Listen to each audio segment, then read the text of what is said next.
Saudara, Timnas Indonesia akan menjalani laga krusial di kualifikasi Piala Dunia 2026 zona Asia nanti malam. Pendukung Timnas Indonesia optimistis bisa menang saat melawan Tiongkok.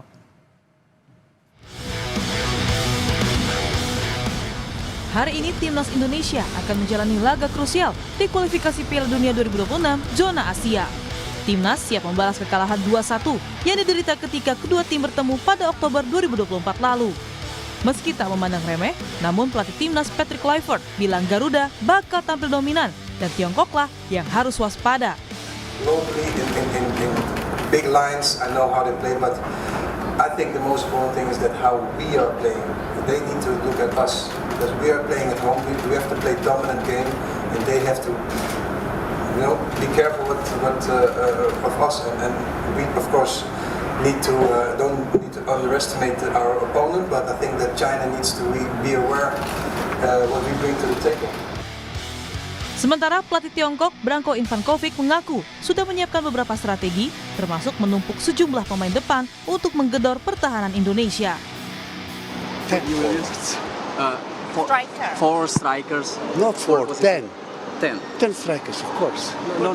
In your formation, is it 4-2-2 or 10 4-2-4? strikers, we are team 10. We all of us going up and coming back. Tiongkok jelas bukan lawan yang bisa dipandang sebelah mata. Statistik pertemuan justru menunjukkan dominasi negeri tirai bambu atas pasukan Garuda. Dari 5 pertemuan terakhir, Timnas hanya bisa meraih 1 kali imbang, yaitu pada Oktober 2013 saat kualifikasi Piala Asia 2015. Sisanya, Timnas selalu terjungkal. Bahkan, skor paling telak pernah terjadi pada Juli 2004 di Piala Asia saat Timnas kalah 5-0. Satu persatu dukungan terus bergulir untuk Timnas Indonesia. Pendukung Timnas Indonesia optimistis bisa menang saat melawan Tiongkok. Apa tuh? 4-2 menang Indonesia. Ada harapannya? Harapannya harus tetap juara di Piala Pildun. Ada pemain favorit nggak? Marcelino Ferdinand. Oke, yang menang siapa nih? Indonesia dong. Indonesia. Skornya berapa? Ada prediksi nggak? Udah. Oke, harapannya apa nih? Menang Indonesia dengan skor 3-1. 3-1. Oke. Ada pemain favorit? Ada. Siapa? Si Rizky Ridho. Wah, Indonesia lah, Garuda dong. Oke, berapa kira-kira skornya? Si 2-1 untuk Indonesia. 2 untuk Indonesia. Optimis menang berarti ya? Wow, optimis harus ini mah. Pemain favorit, semua pemain favorit selalu di hati. Pertandingan Timnas Indonesia melawan Tiongkok akan digelar malam ini di Stadion Gelora Bung Karno, Jakarta. Pertandingan ini menjadi satu asa Garuda untuk menuju Piala Dunia 2026. Tim Liputan Kompas TV. Tinggal hitungan jam, laga krusial Indonesia versus Tiongkok akan terjadi di Stadion Utama Gelora Bung Karno, Jakarta. Puluhan ribu penonton akan memberikan dukungan kepada Jay Itzes dan kawan-kawan untuk bisa meraih 3 poin dalam pertandingan. Bagaimana antusiasme supporter Timnas jelang laga? Sudah bergabung bersama kami melalui saluran Zoom, Divisi Media dan Komunikasi La Grande Indonesia, Ilham Harahap. Selamat siang Mas Ilham. Mas Ilham nih, kalau kita lihat kan ada puluhan... Oke, kalau kita lihat kan ada puluhan ribu supporter yang akan datang nanti malam. Persiapan untuk nanti malam dari La Grande seperti apa? Katanya ada tifo khusus nih, benar nggak? Iya, jadi untuk persiapan pertandingan home terakhir melawan Tiongkok nanti malam ya, kita udah mempersiapkan kurang lebih 3 bulan ini ya, dari konsep, dari produksi sampai loading terakhir sampai tadi subuh gitu di Tribun Utara. Jadi kita akan menyuguhkan kembali sebuah tifo lagi seperti melawan Jepang dan Bahrain kemarin. Mungkin tifo ini mungkin sedikit lebih besar dan kreativitas di Tribun Utara yang juga lebih variasi ya. Nanti juga ada mozaik. Jadi mozaik itu seperti kertas yang kita susun rapi sehingga membentuk sebuah pola yang sangat bagus gitu. Terus nanti ada bendera-bendera yang jumlahnya ribuan seperti melawan Bahrain. Seperti itu Kabila. Mas Ilham, ini kalau kita lihat di Instagram La Grande Indonesia tuh posting soal koreografi. Nah, boleh dijelasin nggak Mas isi koreografinya, terus kapan aja nih waktu-waktu untuk koreografi ini dilaksanakan?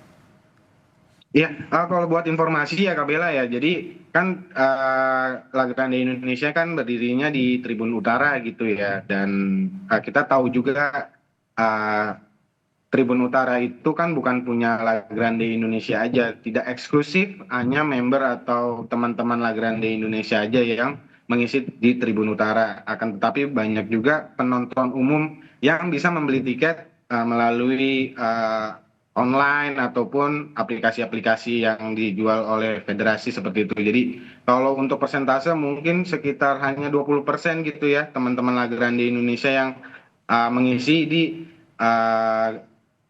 Tribun Utara yang setiap pertandingan timnas bermain gitu ya. Selebihnya itu sebenarnya penonton umum, dan penonton umum kan selama ini belum familiar dengan sosialisasi koreo seperti Betul. ini. Jadi kita di setiap match selalu mensosialisasikan koreo, akan ada peraturan-peraturannya, seperti misalnya yang paling contoh yang paling mudahnya gitu ya, datang 2 jam sebelum kick off gitu ya. Mungkin kalau di tribun-tribun lain kita datang mepet gitu kan, 15 menit, 20 menit sebelum kick off itu masih bisa datang gitu, karena hanya misalnya menyaksikan aja gitu ya, hanya nonton gitu pertandingan. Tapi kalau di Tribun Utara, kenapa harus 2 jam? Karena bisa membantu berjalannya Korea itu lebih cepat dan lebih berhasil terlihat pola kreativitasnya.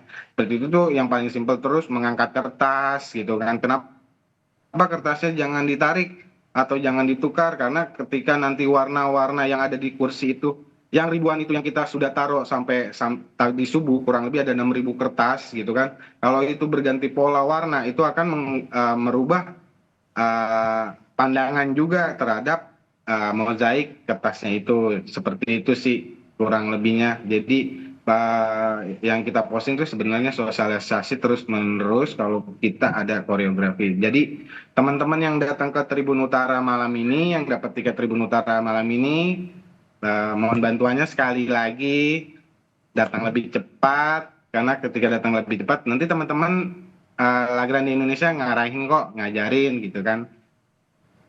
Nah, ini sekali lagi nih buat teman-teman yang dapat tiketnya di Tribun Utara, datangnya harap 2 jam sebelum supaya bisa belajar dulu nih koreografinya seperti apa, kemudian ngangkat kertasnya supaya mozaiknya bisa sempurna sesuai dengan rencana. Nah, selain dengan koreografi, Mas Ilham, juga ada penekanan yang harus ditekankan kepada supporter, khususnya di bagian dari komunitas La Grande. Penekanan-penekanannya seperti apa? Terutama untuk soal rasisme, kemudian diskriminasi saat menonton, dan juga bagaimana kita harus menghargai ketika negara lain lagu kebangsaannya sedang dimainkan gitu. Ya, jadi memang ini ya, setelah pertandingan melawan Bahrain kan memang menurut federasi kita terkena sanksi ya. Jadi ada nyanyian-nyanyian atau chant-chant atau yel-yel yang bersifatnya itu ujaran kebencian, rasis segala macam. Dan sebenarnya kita di La Grande Indonesia itu setiap pertandingan gitu, walaupun itu levelnya timnas atau kelompok umur, kita selalu menggaungkan untuk kesetaraan gitu ya, anti rasisme, anti ujaran kebencian. Dan itu bisa juga teman-teman saksikan juga kalau datang ke Tribun Utara, itu kita yel-yel dan chant-chant itu selalu positif untuk mendukung timnas gitu ya. Jadi supporter timnas ya sebenarnya harusnya mendukung dan membakar semangat tim nasional gitu ya, intinya seperti itu. Jadi berharap kejadian-kejadian yang seperti yang kemarin melawan Bahrain itu ya tidak terulang gitu ya. Jadi kita malas-malasnya lah setiap match ini selalu menggaungkan rasisme, karena kita di La Grande Indonesia juga ingin Tribun Utara itu juga ramah gitu ya, ramah kepada keluarga, ramah kepada teman-teman, ramah kepada anak kecil gitu kan. Karena balik lagi ke prinsipnya di La Grande Indonesia, kita berdiri 90 menit untuk mendukung timnas lewat kreativitas gitu. Terus jadi seperti itu. Terus apalagi kabelnya tadi lupa. Prediksi Bang Ilham, prediksi nanti malam berapa langsung skornya? Ya. Prediksi ya. Ya, sebenarnya kalau dari kacamata supporter sih mau berapa aja yang penting 3 poin ya. Cuma kalau pribadi ya mungkin 2-0 cukup lah ya. Eh, dan yang masalah lagu kebangsaan ya Kak Bella lupa ya. Sebenarnya gini sih yang lagu kebangsaan intinya kita kalau dibalik lagu Indonesia kalau dicemooh gitu kan memang kurang seneng juga gitu kan walau dimanapun juga, tapi kalau rantai kebencian ini akan selalu diteruskan gitu kan nggak ada habis-habisnya ya. Takutnya kemarin misalnya ada Bahrain, nanti besok Tiongkok, nanti setiap ada match timnas nanti jadi sebuah budaya kan nggak enak juga kan gitu. Jadi sebenarnya lagu kebangsaan ya harus kita hormati gitu ya, musuh gitu. Baik, memang datang ke GBK itu untuk mendukung timnas dengan kreativitas, bukan dengan hal-hal lain, termasuk juga dengan hal-hal yang bisa mendiskreditkan penonton pada saat itu. Terima kasih Divisi Media dan Komunikasi La Grande Indonesia, Ilham Harahap. Selamat menonton, kita semua berharap 3 poin ada di tangan, jadi kita langsung bisa lolos ke kualifikasi Piala Dunia. Terima kasih, selamat beraktivitas kembali.